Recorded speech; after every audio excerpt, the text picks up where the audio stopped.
بسم اللہ الرحمن الرحیم۔ السلام علیکم۔ یہ کاشانِ بصیرت کا آڈیو بک چینل ہے اور آپ جو کتاب سماعت فرما رہے ہیں اس کا نام ہے کربلا تہذیب کا مستقبل۔ اس کے رائٹر ہیں سید محمد تقی۔ آئیے سنتے ہیں اس کا پارٹ نمبر 4، صفحہ نمبر 44۔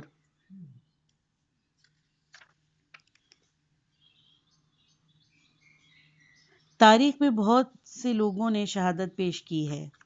مگر شہادت کے لیے وقت، حالات، ڈرامائی ماحول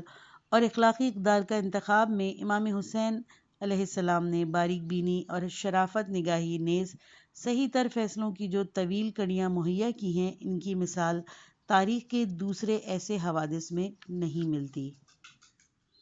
امام حسین علیہ السلام کے سامنے شہید ہو کر جنت میں کچھ نئے محل حاصل کرنے کا سوال نہ تھا، ورنہ حج کے دوران یا مکے میں شہادت ہی بلکہ خود حج میں شرکت ہی اپنا ثواب بھی اسی مقصد کو حاصل کرنے کے لیے کافی تھا۔ کون مسلمان ہے جو یہ دعا نہ کرتا ہو کہ اسے دوران حج مر جانے کی سعادت نصیب ہو؟ امام حج اور عبادت کے جتنے شائق تھے ان سب کو علم ہے، لیکن یہ سطح ایک تو ایک عام آدمی کی سوچ کی سطح ہے جو بنیادی تہذیبی اور انسانی اقدار کو درجہ بندی کی آگاہی نہیں رکھتا۔ حسین علیہ السلام اس گھر کے نمائندے تھے جس کے سربراہ نے یہ اعلان کیا تھا کہ میں اخلاق کی بلندیوں کی تکمیل کے لیے مبعوث ہوا ہوں۔ حسین علیہ السلام غیر معمولی پختہ شعوری اور بالغ نظری کے حامل تھے۔ ان کے سامنے انسانی تہذیب کے اساسی مسائل تھے جن کو دمشق کے حکمران سمجھنے سے یکسر محروم رہے۔ ان حالات میں بڑے پھونک پھونک کے قدم اٹھانا ضروری تھا تاکہ ذرائع مقاصد کا تقدس پامال نہ ہو جائے۔ کوئی ایسا قدم نہ اٹھایا جائے جس سے کسی درجے کی قدر پر زد پڑے۔ مکے میں شہادت ڈھیر سارے ثواب کا سبب تو بن سکتی تھی، مگر تاریخ کو اس المیہ سے محروم کر دیتی جو انتہائی اعلیٰ تہذیبی اور اخلاقی اقدار کا تحفظ کا سب سے بڑا سنگ میل بن گیا اور جس نے پوری تاریخ کو جھنجھوڑ کر رکھ دیا۔ اب واقعات کا ایک سلسلہ ایک نئے دوراہے پر آ کھڑا ہوا۔ دمشق نے معقولیت اور ہوش مندی کے تمام حدود کو پھاند کر تاریخ نسل انسانی کا ایک سنگین ترین گناہ کرنے کا فیصلہ کر لیا تھا، اور اسی لیے امام حسین علیہ السلام کے سامنے ایک بدل راہ رہ گیا تھا۔ بہادری کے ساتھ موت کا سامنا کرنا اور جنگ مغلوبہ لڑنے کے لیے تمام ممکن انقلابی قوتوں کو مجتمع کرنا کوفے کی پیشکش موجود تھیں۔ یہ پیشکشیں اخلاقی قدروں سے وابستگی کے مختلف درجوں کی نمائندگی کرتی تھیں۔ اس بات کی قابل اعتماد تاریخی شہادتیں موجود ہیں کہ پیشکشیں کرنے والوں کی بہت بڑی اکثریت یہ برآور کرتی تھی کہ ان کی تحریک کامیابی سے ہمکنار ہو گئی، جبکہ امام حسین علیہ السلام پوری طرح جانتے تھے کہ مسلم معاشرے کی سیاسی اور سماجی صورتحال کسی انقلابی تحریک کی کامیابیوں کے لیے موزوں نہیں ہے۔ تاریخ میں امام علیہ السلام کے ایسے اقوال بکھرے پڑے ہیں کہ دمشق کے مطالبے سے انکار کے معنی طے شدہ طور پر موت کے ہی ہوں گے، اور اس انقلابی تحریک کا منطقی نتیجہ شہادت کی شکل میں ہی برآمد ہوگا۔ کوفے کے انقلابیوں نے جو خطوط لکھے تھے وہ امام حسین علیہ السلام کے کسی خط کے جواب میں نہیں تھے، بلکہ واقعہ یہ ہے کہ امام علیہ السلام اپنی طرف سے ایک یا زیادہ سے زیادہ 2 خطوط اس مدت میں لکھے تھے جو 26 رجب بیعت کے مطالبے کے سامنے آنے اور 10 محرم کی شام کے دوران گزری تھی، اور جن میں اپنا ساتھ دینے کے لیے کہا گیا تھا، اور یہ خطوط بھی اپنی محترم بہن جناب زینب علیہ السلام سے اصرار پر لکھے گئے تھے، ورنہ کوفے کے انقلابیوں کو جو خطوط گئے وہ صرف ان پے در پے خطوط کے جواب میں تھے اور جو اکابر کوفے نے امام علیہ السلام کو لکھے تھے۔ خطوط یعنی وہ پیغام جن میں دمشق کی حکومت کے خلاف انقلاب لانے کے لیے کہا گیا، بلکہ بات 5-6 مہینے یعنی یزید کی حکومت کی نہیں امام حسن علیہ السلام اور معاویہ معاہدے کے بعد سے لے کر شہادت کے دن تک امام حسین علیہ السلام نے کوئی ایسا خط، پیغام یا مراسلہ کسی کو نہیں لکھا جس میں دمشق کے خلاف بغاوت کے لیے کسی کو اکسایا گیا ہو۔ اسی لیے امام حسن علیہ السلام کے معاہدے کے وجود میں آنے کے معنی ہی یہی تھے کہ مسلم معاشرہ اخلاقی اقدار کے تحفظ کے لیے انقلاب لانے کی صلاحیت سے محروم ہو چکا ہے۔ مسلم معاشرے کے اس زوال آمدہ صورتحال کے پیش نظر امام حسن علیہ السلام کو دمشق کی قدر شکن حکومت سے مفاہمت کرنی پڑی تھی۔ ایران کی صفوی حکومت کے بانی شاہ اسماعیل صفوی کے علاوہ انقلاب کی روح رواں لینین تاریخ انسانی کے انقلابوں میں سے سب سے بڑے انقلابی کی حیثیت رکھتے ہیں۔ دنیا بھر کے انقلابیوں کو لینن نے مشورہ دیا تھا کہ انقلاب کے دوران جدوجہد کا اصول یہ ہونا چاہیے کہ 2 قدم آگے بڑھا جائے، نہ تو سازگار صورتحال میں ایک قدم پیچھے بھی ہٹ لیا جائے، یعنی انقلابی حالات ناپختہ ہوں تو پیچھے ہٹنے میں اہانت خیال نہ کی جائے۔ لینن سے ملتا جلتا مگر ذرا زیادہ وسیع الاطلاق مشورہ روم کے شہنشاہ اور عظیم فلسفی مارکس آریلیس نے دیا تھا۔ مارکس نے پاکیزہ روحوں کو یہ فلسفیانہ صلاح دی تھی کہ معاشرے کے اشتعال انگیز بگاڑ کو برداشت کرنے کی صلاحیت پیدا کرو اور حالات کے اخلاقی انحطاط پر جو غصہ پیدا ہوا اسے ضبط کرنے کی اہلیت کو بڑھاؤ۔ مارکس کے خیال میں ایک اصلاح پسند شخص کو معاشرے میں مختصر سی اصلاح پر قناعت کر لینا چاہیے۔ اس فلسفیانہ سوجھ بوجھ پر عمل کرنے میں علی علیہ السلام کے دونوں بیٹوں اور پیغمبر اسلام صلی اللہ علیہ وآلہ وسلم کے نواسوں حسن علیہ السلام اور حسین علیہ السلام جس غیر معمولی تحمل اور بردباری کا مظاہرہ کیا ہے وہ ہر اعتبار سے حیرت انگیز ہے۔ انقلابی تحریک کا جذبہ عام طور پر بڑا پاکیزہ جذبہ ہوتا ہے، لیکن ہر مرحلے پر یہ جذبہ جوش مندانہ ہی ہو ایسا نہیں ہے۔ معاشروں کا صحیح سائنسی تجزیہ ان پر پرجوش حضرات میں خال ہی پایا گیا ہے جو خیر نوازی کے جذبے سے حالات کو بدلنا چاہتے ہیں۔ امام حسین علیہ السلام نے مارکس آریلیس اور لینن سے ایک قدم اور آگے بڑھ کر انسانوں کو یہ رستہ بھی سمجھایا کہ ناقابل اصلاح معاشرے کے بگاڑ پر تحمل کا مرحلہ کہاں تک چلتا ہے اور شہادت کی منزل کس نقطے پر آتی ہے۔ پھر مزید ایک قدم اور آگے بڑھ کر امام حسین علیہ السلام نے یہ بھی بتایا کہ شہادت کو بندوں کے زیور کے کس طرح سجایا جاتا ہے۔ حسین علیہ السلام نے شہادت کو ایک واقعے کے بجائے ایک آرٹ میں تبدیل کر دیا جس میں حیرت انگیز اخلاقی نفاستیں بڑی خوبی سے ایک نگینے میں جڑی ہوئی ہیں۔ موت اور آرٹ۔ مکے میں اب امام علیہ السلام کے سامنے یہ مسئلہ تھا کہ تاریخ کی 2 متحارب قوتوں کے درمیان 2 ٹوک مقابلہ کہاں ہو۔ سوال موت کی آنکھوں میں آنکھیں ڈالنے کا نہ تھا، سوال موت کو ایک بھرپور آرٹ کے طور پر استعمال کرنے کا تھا۔ مکے میں موت تو آ سکتی تھی مگر وہ ایشوز واضح نہ ہو سکتے تھے جو تاریخ اطلاق اور تہذیبی اہمیت کے حامل تھے۔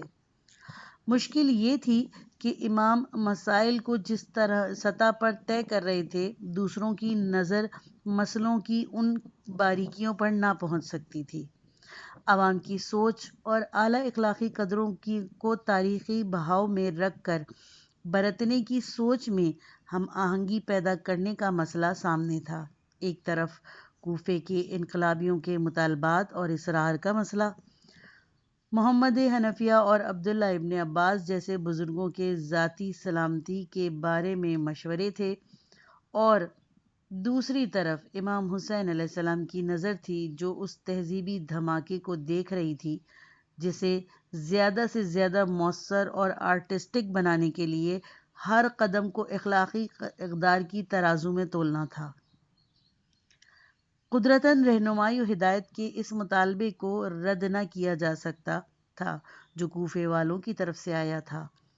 اسی طرح محبت اور خلوص کے اس اظہار کو تلخی سے نہ مسترد کیا جا سکتا تھا، جو مثلاً محمد حنفیہ نے بچوں اور عورتوں کو ساتھ نہ لے جانے کے لیے مشورہ دے کر کیا تھا، لیکن اس علم و ذہانت کے باوصف جو محمد حنفیہ میں پایا جاتا تھا، تاریخ تہذیب کا وہ بالغ شعور جس کی سطح پر امام علیہ السلام مسائل سے نمٹ رہے تھے، ان حضرات کی سوچ کی پہنچ سے بالاتر تھا، جو مشورہ دے رہے تھے۔ جسمانی و مادی فتح کا منصوبہ سامنے ہوتا تو بچوں اور عورتوں کو ساتھ لے جانے کا کوئی جواز نہ تھا۔ ایسے میں اسلحہ کے ذخائر ساتھ ہوتے، گوریلا دستہ، آزمودہ کار فوجی اور انقلابی ولولہ رکھنے والے تمام وہ حضرات ہم رکاب چلتے جنہیں اس جدوجہد سے دلچسپی تھی۔ پھر پہلے سے ان جیسے افراد کو ساتھ ملانے کی تدابیر کی جاتی، خطوط بھیجے جاتے، پیغامبر روانہ کیے جاتے اور یوں بڑے بڑے لشکر کی تیاری کا پورا بندوبست کیا جاتا، مگر یہاں کچھ بھی نہ ہوا تھا، اسی لیے کہ مسلم معاشرے اس نوع کی جدوجہد کے لیے بالکل تیار نہ تھا۔ لے دے کے اہل کوفہ نے اپنے انقلابی عزائم کا اظہار کیا تھا،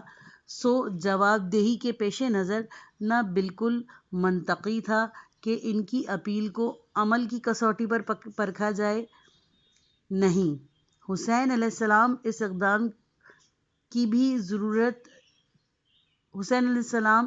اس اقدام کی ضرورت بھی نہ تھی، اسی لیے وہ جانتے تھے کہ اس انقلابی ابال میں وہ طاقت موجود ہی نہیں ہے جو اخلاقی قدروں کے تحفظ کی جدوجہد کے لیے درکار ہوتی ہے۔ تاہم غیر جانبدار مبصرین کو یہ دکھانے کے لیے کہ اصل صورتحال کیا ہے، مذکورہ اپیل کو توجہ کا موضوع بنانا ضروری ہو گیا ہے۔ چنانچہ اپنے بھائی مسلم بن عقیل کو اہل کوفہ کی اپیل کو عمل کے ترازو میں تولنے کے لیے امام نے کوفہ روانہ کر دیا تھا۔ کوفیوں کے طرز عمل کے بارے میں تاریخ میں بڑی لے دے کی گئی ہے اور نکتہ چینی جزوی طور پر صحیح بھی ہے، لیکن صرف جزوی طور پر، کلی طور پر نہیں۔ بات اگر عام انقلاب کی ہوتی، ایک ایسے انقلاب کی جس میں ہر طریقے پر حکومت کو اکھاڑ پھینکنا مقصود ہوتا، تو کوفے کی انقلابی تحریکوں کی کامیابی کے امکانات کافی روشن ہوتے، لیکن یہ تحریک جس کی نسبت امام حسین علیہ السلام سے تھی، ایک مختلف انداز کی تحریک تھی۔ یہاں انقلاب کو اہمیت تھی، مگر ہر قیمت پر نہیں۔ انقلاب مگر اچھے ذرائع سے کا اصول اس تمام تحریک میں بنیادی اصول کے طور پر موجود تھا۔ ظالم حکومت کا تختہ الٹنا ایک اچھا مقصد ہے، مگر سوال یہ ہے کہ کیا اس مقصد کے حصول کے لیے اچھے اور برے وسائل سب استعمال میں آ سکتے ہیں؟ عام انقلابیوں میں وسائل کا اچھا یا برا ہونا اہمیت کا حامل نہیں ہوتا، لیکن اس تحریک میں مقصد کے ساتھ وسیلے کو اساسی اہمیت حاصل تھی، اور اسی لیے یہاں صورتحال مختلف تھی۔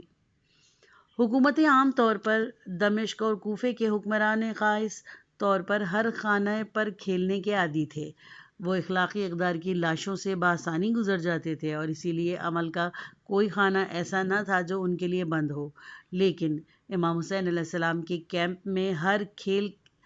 اخلاقی حدود کے اندر کھیلا جا سکتا تھا۔ یہاں سوال مادی جیت کا نہ تھا، بلکہ اہمیت اخلاقی اقدار کو حاصل تھی، جن پر عمل بجائے خود مقصد تھا۔ اسی لیے واضح طور پر وہ کامیابی کا مفہوم یہاں اطلاق نہ رکھتا تھا جو غیر محتاط بادشاہوں کے ہاں سمجھا جاتا تھا۔ سقراط رشوت دے کر بچ نکلنے کا مشورہ مان لیتا تو چند سال اسے اور زندہ رہنے کا موقع تو ضرور مل جاتا، مگر تاریخ ایک بااصول فلسفی کے عظیم کارنامے سے محروم رہ جاتی۔ کوفے کے انقلابیوں کی اکثریت ہر قیمت پر کامیابی کے جانے بوجھے طریقوں پر چلنے کے لیے میدان میں اتری تھی۔ بہت کم تھے ایسے جو اخلاقی حدود کے اندر رہ کر انقلاب کا کھیل کھیلنے کو تیار تھے۔ اسی لیے بہت کم لوگ ایسے نکلے جو اخلاقی اقدار کو چھلنی سے چھان کر شہادت کے درجے پر پہنچ سکے۔ کربلا کی تاریخ بدل جاتی اگر، اور یہ اگر بڑی فیصلہ کن ہے۔ حضرت مسلم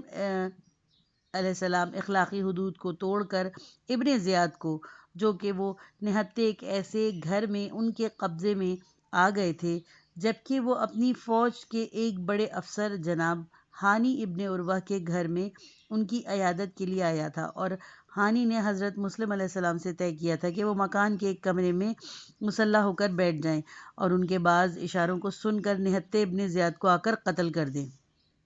حضرت مسلم علیہ السلام مسلح تھے، ابن زیاد نہتا تھا، مگر اور گھر خالی تھا، اور ہانی ابن زیاد کے قتل پر مصر تھے، مگر حضرت مسلم علیہ السلام نے اس موقع سے فائدہ اٹھانے سے انکار کر دیا اور اپنے اقدام کے جواز میں ایک حدیث پیش کی۔ بلفاظ دیگر، صاحب مکان کی اس شکایت پر کہ انہوں نے اس نادر موقع سے فائدہ کیوں نہ اٹھایا، حضرت مسلم کا جواب یہ تھا کہ اخلاقی اقدار اس جیسے اقدام کی راہ میں حائل تھی۔ واضح رہے، یہ مشترکہ دوست وہی ہانی ابن عروہ تھے جو بعد کو ابن زیاد کے ہاتھوں شہید ہوئے۔ کربلا کے المیے کا یہ انقلابی نقطہ تھا کہ اگر اس وقت ابن زیاد مسلم بن عقیل علیہ السلام کے ہاتھوں مارا جاتا تو واضح طور پر تاریخ مختلف انداز پر چلتی، لیکن یاد رہے یہ اگر اضطراری نہیں ہے، انتخابی ہے، یعنی یہ اگر اس مفروضے پر مبنی نہیں ہے کہ مثلاً ابن زیاد کوفے پہنچتے ہی کسی حادثے کا شکار ہو جاتا، بلکہ ایک شخص کے شعوری فیصلے کا نتیجہ ہے۔ خود واقعات کا گہری نظر سے جائزہ لیا جائے تو اندازہ ہوگا کہ مسلم بن عقیل علیہ السلام کا یہ فیصلہ کہ ابن زیاد کو نہتا اس مکان میں قتل کر دینا اخلاقی اقدار کے خلاف ہے، کافی سوچ بچار کے بعد کیا گیا تھا۔ ہانی ابن عروہ نے قتل کا جو منصوبہ بنایا تھا، اس کے تحت حضرت مسلم بن عقیل علیہ السلام کو ابن زیاد کو آنے کے وقت ایک کمرے میں چھپ جانا تھا۔ ابتدا میں حضرت مسلم علیہ السلام اس سے متفق تھے اور ہر چند تذبذب کے عالم میں تھے، چنانچہ منصوبے کے بالکل آخری نقطے کے پہلے تک مراحل میں وہ طے شدہ منصوبے کے تحت ہی اقدامات کر رہے تھے، جس کے معنی یہ بھی ہو سکتے تھے کہ حضرت مسلم علیہ السلام ابن زیاد جیسے بدترین مگر اس تمام قضیے کے اہم ترین رکن کو راستے سے ہٹانے کی فیصلہ کن حیثیت کو پوری طرح جانتے تھے، اور اسی لیے انہوں نے بالکل آخری منزل تک اپنے اقدامات کو اخلاقی اقدار کے معیار پر قابل اعتراض خیال نہ کیا۔ لیکن جب انہوں نے اس منصوبے میں خود اپنا کردار کا جائزہ لیا تو یہ بات بالکل نہ بھائی کہ ایک نہتے شخص کو، چاہے وہ ابن زیاد جیسا شخص ہی کیوں نہ ہو جو عیادت کے لیے کسی کے گھر آیا ہو، یوں قتل کر دیا جائے۔ ان کی طبیعت، مزاج اور شعور نے اس اقدام سے ابا کیا، اور اسی لیے انہوں نے عملی اعتبار سے اس سنہری موقع کو جان بوجھ کر جانے دیا۔ مسائل کو تولنے کا پیمانہ اگر خالص ذاتی و عملی فوائد ہوں اور اخلاقی قدروں کے پیمانے کو ملحوظ خاطر نہ رکھا جائے تو مسلم کے اس اقدام کو سنگین سہو اور فروغ گذاشت سے تعبیر کیا جائے گا، یعنی ایک فروغ گذاشت جس نے مائل کار اس مادی کامیابی میں فیصلہ کن رول ادا کیا جو دمشق کو کربلا میں حاصل ہوئی۔ لیکن سوال یہ ہے کہ ہم مسائل کو کس سطح پر لیتے ہیں۔ تاریخ میں ایک اندازہ یہ رہا کہ بنیادی تہذیب و اخلاقی اقدار پر جب براہ راست زد پڑ جائے تو فرد کی اپنی زندگی داؤ پر لگا دینی چاہیے۔ سقراط نے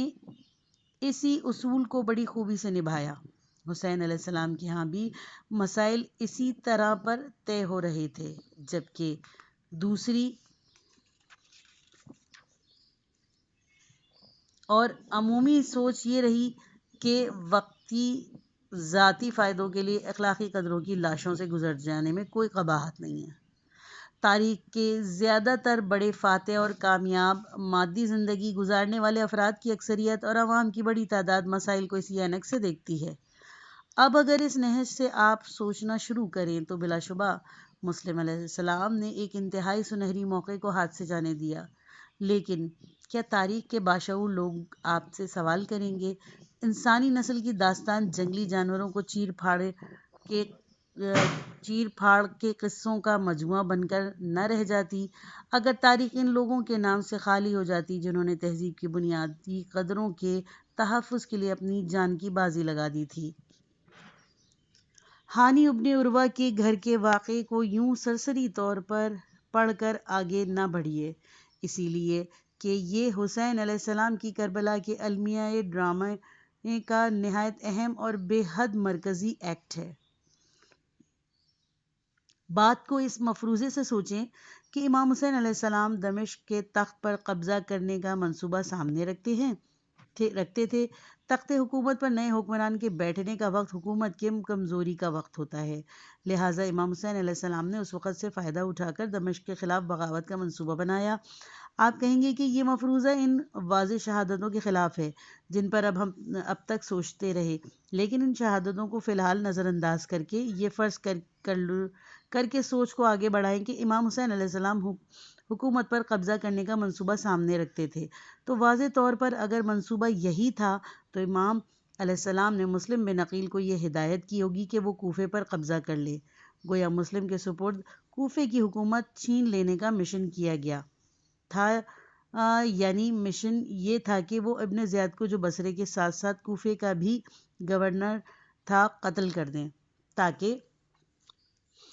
اس کی فوج تتر بتر ہو جائے اور یہ دو اہم تر مرکزی علاقے حضرت مسلم بن عقیل علیہ السلام کے قبضے میں آ جائیں۔ مشن اگر یہی تھا تو جب ہانی کے گھر میں نہتہ ابن زیاد جال میں پھنس گیا اور کوفے کی اور بصرے کی حکومت کی تشتری میں رکھ کر حضرت مسلم علیہ السلام کے سامنے پیش کر دی گئی تھی،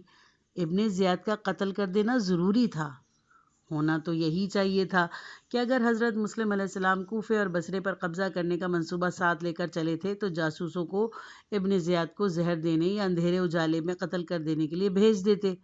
ابن زیاد کی شخصیت فیصلہ کن تھی، اس تمام معاملے میں وہ مار دیا جاتا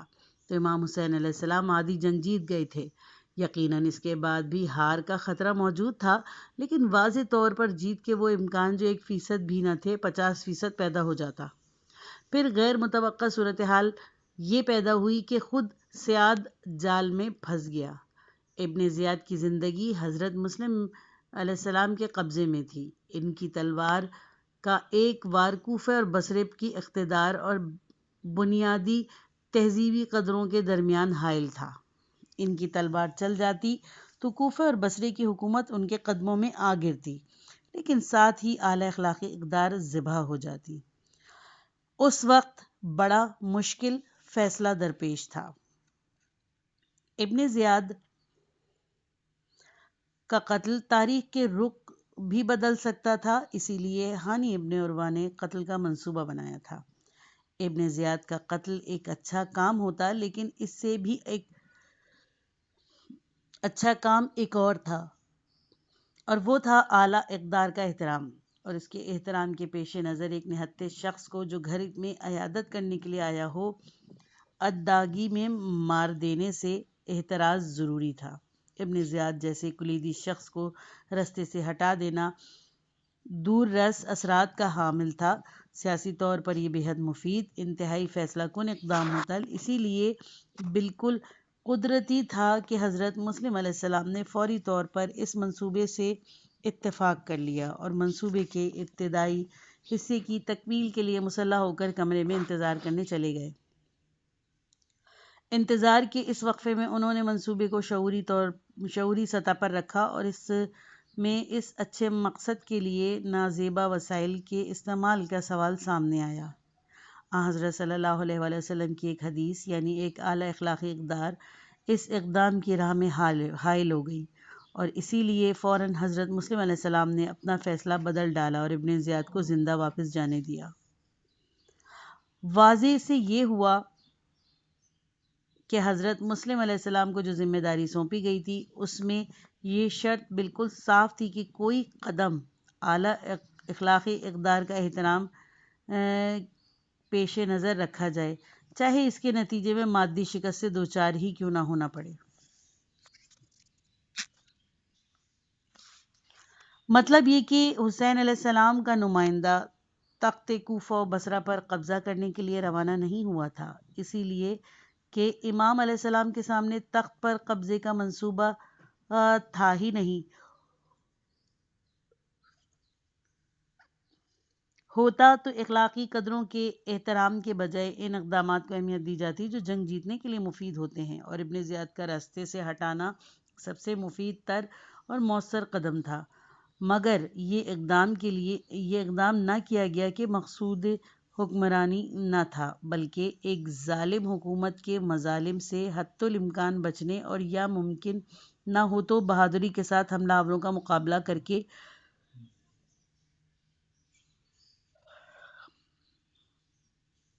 جان دینا پیش نظر تھا۔ یہی کچھ کربلا میں ہوا، یہی کہانی کوفے میں پیش آئی، تو یوں آپ نے دیکھا کہ یہ مفروضہ کہ حسین علیہ السلام تخت دمشق پر قبضے کا منصوبہ سامنے رکھتے تھے، اس واقعے کے جائزے سے صحیح ثابت نہیں ہوتا۔ 192 گھنٹے کربلا کا سانحہ، جو 53 ہجری سے جب یزید کے باپ نے اپنے بیٹے کو جانشین بنانے اور امام حسین علیہ السلام سے بیعت لینے کا مطالبہ پیش کیا، تاریخ کی اوپری سطح پر تو ابھر آیا تھا مگر فیصلہ کن مرحلے میں داخل نہ ہوا تھا۔ دوسری محرم کو جب امام حسین علیہ السلام کا قافلہ کربلا کی سرزمین پر وارد ہوا، تاریخ کے ایک بالکل نئے دور میں داخل ہوئی گئی تھی۔ وقت کی رفتار سست پڑ گئی تھی اور وہ 192 گھنٹے جو امام کے وارد کربلا ہونے اور حادثہ شہادت کے رونما کے درمیان گزرے، تاریخ ایک طویل دور میں تبدیل ہو گئے۔ حضرت مسلم علیہ السلام نے غیر اخلاقی عملی فوائد کے ایک سنہری موقع کو چھوڑنے کا جو یادگار قدم اٹھایا تھا، کربلا میں امام حسین علیہ السلام کے ورد پر ایک اسی اندازے کا دوسرا واقعہ رونما ہوا۔ فرات کے پائنیوں میں پر امام حسین علیہ السلام کی محدود سی فوج نے قبضہ کر لیا تھا، اور ہر یہاں کے بے رحمانہ نقطۂ نظر کے تحت یہ سمجھتا تھا کہ اس نوع کے ہتھیار کا استعمال جائز ہے، یعنی یہ کہ یزیدی فوج کو پانی کی رسد نہ پہنچنے دی جائے۔ لیکن یہاں بھی بات اخلاقی قدروں کی آ پڑی، اور امام حسین علیہ السلام نے وہی بدل چنا جو ان کے حلقے کا طے شدہ اندازہ تھا۔ یزیدی فوج کو پانی کی رسد بحال کر دی گئی۔ سوچ کا یہ وہی طرز ہے جو ایٹمی ہتھیاروں اور زہریلی جراثیم کی جنگ پر پابندیاں لگانے کے سلسلے میں ایک طاقتور تحریک کی شکل میں آج کل سامنے آیا ہے۔ واقعات کی اس عجیب ستم ظریفی کو دیکھیے کہ امام حسین علیہ السلام نے جو سہولت یزیدی فوج کو مہیا کی تھی، ابن زیاد کے لشکر نے حسین علیہ السلام کے قافلے کو ٹھیک اسی سہولت سے محروم کر دیا۔ وہی پانی امام حسین علیہ السلام کے ساتھیوں پر چند دن بعد بند کر دیا گیا جو یزید کے لشکر کے لیے کھول دیا گیا تھا۔ یہ اصل مسائل کے بارے میں اپروچ کا فرق تھا۔ امام حسین علیہ السلام کے یہاں مسئلے دوسری ترازو پر تل رہے تھے، جبکہ دمشق اور کوفے کے حکمراں چیزوں کو بالکل مختلف سطح پر رکھتے تھے۔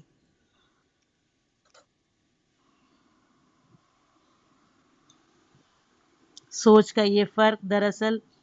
سینسیبلٹی